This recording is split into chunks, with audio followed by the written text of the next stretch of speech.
প্রশ্নের কথা। আপনারা দেখছেন নীল হেলমেট পরে যিনি আছেন, নীল হেলমেট পরে যাকে যাকে যাকে দেখা যাচ্ছে তিনি কিন্তু দীপুমণি, তাকে কিন্তু আঘাত করার চেষ্টা করছে। যারা যারা আছেন তাকে কিন্তু আঘাত করার চেষ্টা করছে, কোনোভাবে নিয়ে কিন্তু তাকে এজলাসে তোলার চেষ্টা এজলাসে তোলার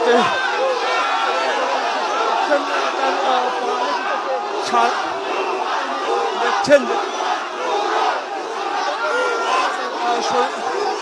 পেছনে আপনার যাকে দেখছেন নীল হেলমেট পরে তিনি কিন্তু আসলে তিনি অর্থাৎ সাবেক যিনি একাধারে সর্বশেষ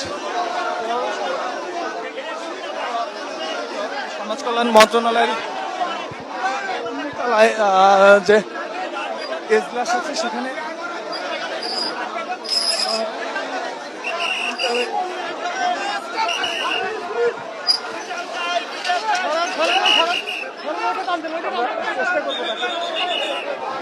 তাকে ফলো করতে আমি বলছিলাম যে আসলে কালকে তাদের গ্রেপ্তারের পরেই কিন্তু তাদেরকে রাখা হয়েছিল ডিবি কার্যালয়ে। এর আগেও আমরা দেখেছি যে যতজন আসলে প্রভাবশালীদেরকে ধরা হয়েছে সব প্রভাবশালীদের কিন্তু গ্রেপ্তারের পরে আমরা দেখেছি ডিবি কার্যালয়ে নিতে। এবারও তার